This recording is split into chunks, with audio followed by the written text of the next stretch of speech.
আসসালামু আলাইকুম। আজকে আবার একটু উপস্থিত হলাম আপনাদের সাথে একটা বিষয় নিয়ে কথা বলার জন্যে। বিষয়টা হচ্ছে বাংলাদেশের মানুষ অনেক কিছু মানে, অনেক কিছু মানে না। কোনোটা মানে, কোনোটা মানে না। বাংলাদেশের মানুষ যেটা চায় সেটা কিন্তু সাধারণ যারা ক্ষমতায় আসেন তারা সেটাকে আবার পরিবর্তন করে ফেলেন। আসল কথায় আসা যাক, একটা গল্প বলি।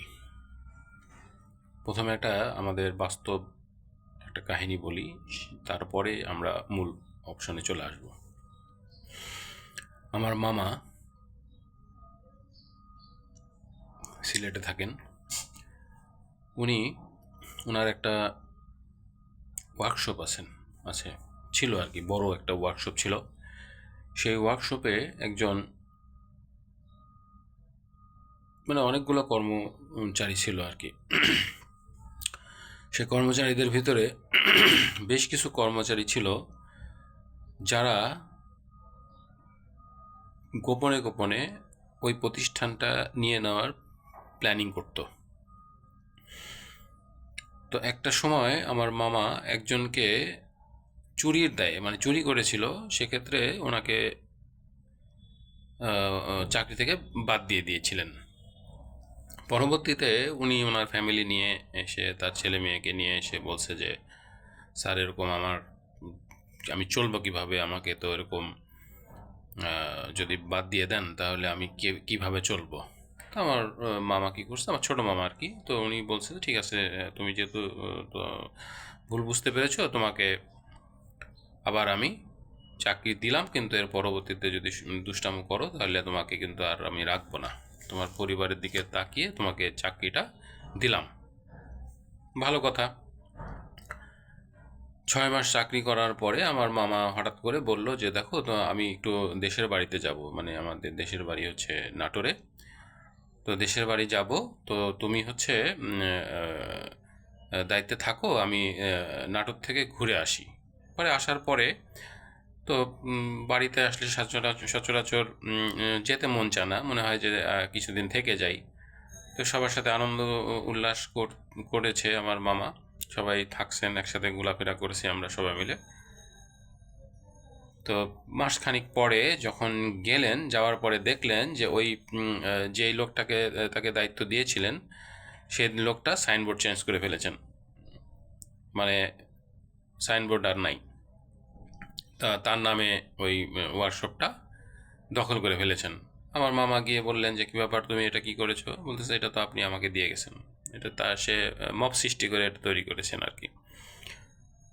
কিছু লোকজন নিয়েও তাকে বসার চেষ্টা করা হয়েছে, কিন্তু পরবর্তীতে সেটা কিন্তু আর আমার মামাকে ফেরত দেওয়া হয়নি। বারে বারে বলা হয়েছে যে এই করেন সেই করেন, এইভাবে সে কোনো কাগজপাতি কোনো কিছুই আর কার্যকরী হয়নি। পরবর্তীতে সে এমন একটা ওখানে দল করে ফেলেছেন যে আমার মামাকে আর ওই প্রতিষ্ঠানে অংশগ্রহণ করতেই দেওয়া হয়নি, বরঞ্চ সেই প্রতিষ্ঠান থেকে তাকে বিদায় করে দেওয়া হয়েছে, এবং ওই প্রতিষ্ঠানটা এখনও ওই ওই লোক চালান। দাড়ি রেখে দিয়েছেন এবং পাঞ্জাবি টাঞ্জাবি পরেন, বেশ ভালোই ওই প্রতিষ্ঠানটা চালাচ্ছেন, কিন্তু মূল মালিক কিন্তু আমার মামা ছিলেন আর কি। তো যাই হোক, এভাবে দুর্নীতি করে প্রতিষ্ঠানটা দখল করে ফেলেছেন। এখন আসল কথায় আসা যাক, সেটা হচ্ছে আমি যেটা বলতে চাচ্ছি যে বাংলাদেশে যখন পরিবর্তন হলো, পরিবর্তনটা কেন হলো, যে শেখ হাসিনা আওয়ামী লীগের যে প্রধানমন্ত্রী ছিলেন, যে মাননীয় প্রধানমন্ত্রী ছিলেন শেখ হাসিনা, ধরে নেওয়া যাক উনি 17 বছরে অনেক উন্নয়ন করেছেন, যেগুলো খারাপ দিক সেগুলো বাদ দিলে অনেক উন্নয়নই করেছেন। বিশেষ কারণে ছাত্ররা যখন আন্দোলন করলেন, সে এই জিনিসগুলো আসলে বিস্তারিত বুঝতে পারেননি। তার দলীয় লোকের কারণে তাকে এখান থেকে বিতাড়িত করা হয়েছে, সে পালাতে বাধ্য হয়েছে, জানের ভয়ে সে পালিয়ে গেছেন। এটা মেনে নিতে হবে বাস্তবতা, কারণ যখন আন্দোলন হয় তখন অনেক কিছুই মেনে নিতে হয়। অতীতেও অনেক সরকার এইভাবে পরিবর্তন হয়ে গেছে এবং এইভাবে চেঞ্জ হয়ে গেছেন, ভালো কথা। তো তখন একটা সংবিধান ছিল, সেই সংবিধানে যেই যেই সেটআপমেন্ট দেওয়ার সেটাই লেখা আছে, ওই বিস্তারিত সংবিধানে আমি যাব না। পরবর্তীতে যখন শেখ হাসিনা নাই, তখন বাংলাদেশ কে পরিচালনা করবে, বাংলাদেশ চালাবে কে? তখন ছাত্ররা একটা সিদ্ধান্ত নিল ডক্টর ইউনূসকে বাংলাদেশের জন্যে খুব একটা গুরুত্বপূর্ণ ব্যক্তি হিসাবে তাকে বাংলাদেশের উপদেষ্টা হিসাবে প্রধান উপদেষ্টা হিসাবে নিয়োগ করা হলো, যেন সে দায়িত্বটা গ্রহণ করেন এবং দায়িত্ব গ্রহণ করার পরে সে যেন দেশটাকে সুন্দরভাবে পরিচালনা করেন এবং নির্বাচন দেন। তো ডক্টর ইউনূস আসার পরে উনি সিদ্ধান্ত নিলেন যে ঠিক আছে, আমি তাহলে দেশকে পরিচালনা করব। তাকে বিভিন্ন রকমভাবে ডিস্টার্বও করছে অনেকে, তাকে সুষ্ঠুভাবে দেশকে পরিচালনা করতে দেয়নি, কিন্তু যতদিনই চালিয়েছেন সুন্দরভাবে চালিয়েছেন, এটা অস্বীকার করার কিছু নাই। কারণ ওনার মতো লোক যদি এই দায়িত্ব না নিতেন, তাহলে আমার মনে হয় বাংলাদেশটা হয়তো বাংলাদেশ থাকতো না, এটা অন্য জটিলতার সৃষ্টি হয়ে যেত। পরবর্তীতে ডক্টর ইউনূসের ব্রেন এত বড় মাপের মানুষ যে উনি সংবিধানের ভিতরে কিন্তু উনি ছিলেন না। উনি যেহেতু মব জাস্টিসের মাধ্যমে উনি ক্ষমতায় এসেছেন এবং দেশকে পরিচালনার দায়িত্ব নিয়েছেন, সেক্ষেত্রে তিনি হচ্ছে হ্যাঁ এবং না ভোটের ব্যবস্থা করেছেন। কী জন্যে? যে ওই সংবিধান যদি থাকে তাহলে সেই সংবিধানে নির্বাচন নাই, সেই সংবিধানে নির্বাচন হওয়ার কথা অনেক পরে। সেক্ষেত্রে শেখ হাসিনা আছেন, ধরে নিন, মাঝখানে আমি একটু কথা বলিনি, সেটা হচ্ছে ধরে নিন শেখ হাসিনা বাংলাদেশে 17 বছর ক্ষমতায় ছিলেন এবং বিভিন্ন জটিলতার কারণে সে হচ্ছে বাংলাদেশ থেকে পালিয়ে যাননি, উনি গেছেন হচ্ছে ভিজিটে বা বিদেশে গেছেন, একটা রাজনৈতিক বা দেশের উন্নয়নের জন্য কাজ করতে গেছেন। ধরেন যে উনি ভারতে বেড়াতে গেছেন, ভিজিটে গেছেন। সেক্ষেত্রে উনি যদি এখন এসে বলেন যে আমি তো বাংলাদেশ থেকে ইন্ডিয়াতে বেড়াতে গেছি, আমি তো পালিয়ে যাইনি, আমার দেশ তো আমারই আছে, জনগণ তো আমাকেই নির্বাচন করে রাখছেন, আমি তো এখনও নির্বাচিত সরকার, আমি নির্বাচিত প্রধানমন্ত্রী, এখানে তো কেউ এসে আমার দেশ দখল করে নিবে আর আমি এটা মেনে নেব, এটা তো সম্ভব না। তার শক্তি নাই, সেজন্য সে হয়তো মানে লড়ে চড়ে বসতেছেন না, কিন্তু বাস্তবতা এটাই যে সে যদি এসে সে যদি এসে আবেদন করে যে হ্যাঁ আমি তো পালিয়ে যাইনি, আমি গেছি হচ্ছে একটা আন্দোলনের প্রেক্ষিতে, জানের হুমকি ছিল যে সেজন্য আমি এখান থেকে সরে গেছি, কিন্তু আমি তো সরকার, সংবিধান অনুসারে তো আমি সরকার, উনি যদি আবেদন করেন যে আমি তো সরকার, সেক্ষেত্রে সেই বিচার সালিশটা কে করে দিবেন? সেই করার মতো লোক, মানে ওরকম যোগ্যতা সম্পন্ন ভারী লোক নাই, বিধায় ওনাকে এটা মেনে নিতে বাধ্য করতেছেন আর কি। কিন্তু উনি কিন্তু এখনও প্রধানমন্ত্রী হিসাবে, আচ্ছা, তো সেই হিসাবে যদি সে জোর করে দখল করতে পারেন, তাহলে কিন্তু সে এখনও প্রধানমন্ত্রী আছেন, কারণ এখনও কিন্তু নির্বাচন হওয়ার কথা না, নির্বাচন তো হবে হচ্ছে আরও পরে।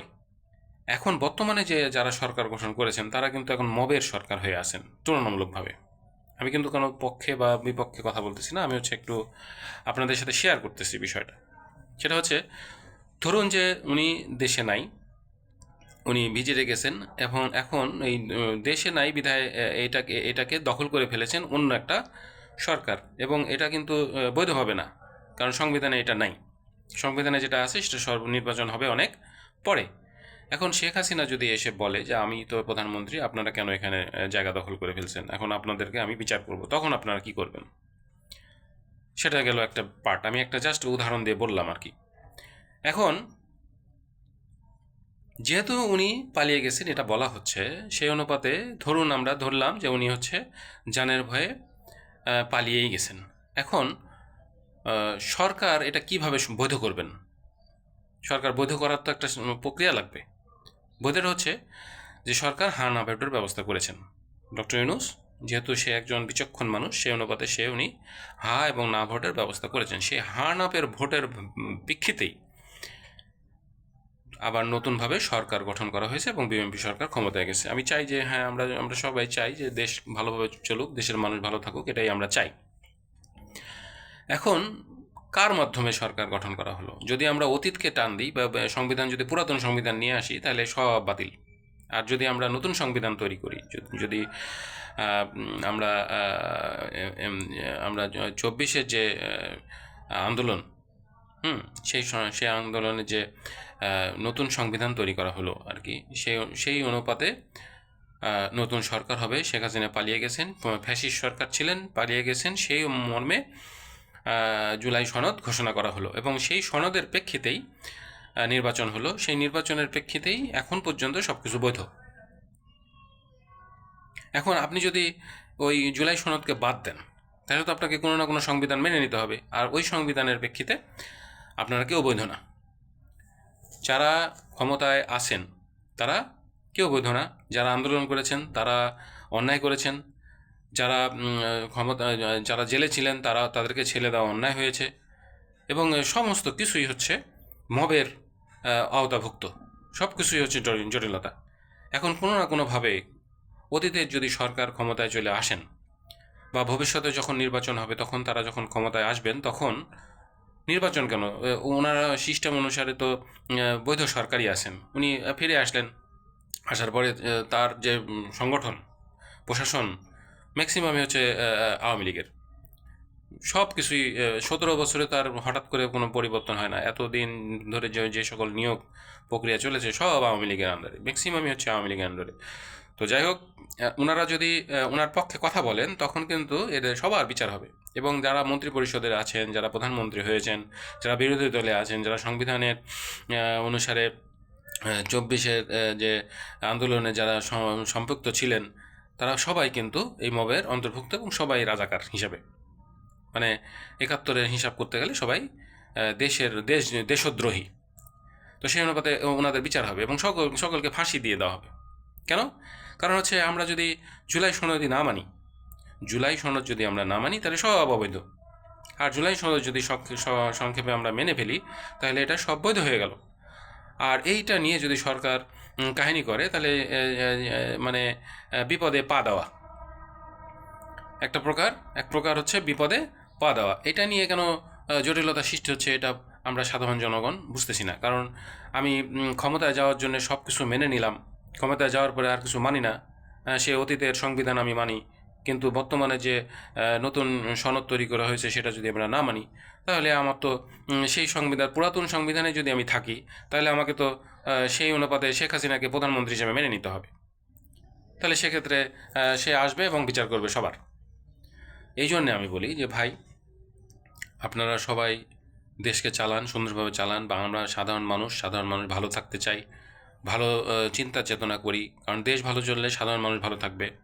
সাধারণ মানুষ যদি ভালো থাকে, হ্যাঁ, বর্তমান যে প্রধানমন্ত্রী উনি অনেক ভালো মানুষ মনে হচ্ছে, কারণ 17 বছর উনি অনেক শুধরিয়েছেন এবং পিতার কথা ভেবে, মাতার কথা ভেবে উনি অবশ্যই দেশকে ভালোভাবে চালাবেন। কারণ একজন মানুষের চলতে কত টাকা লাগে? একজন মানুষের সম্মানটাই সবথেকে বড় বিষয়। সম্মানটা হচ্ছে সবথেকে বড় বিষয়।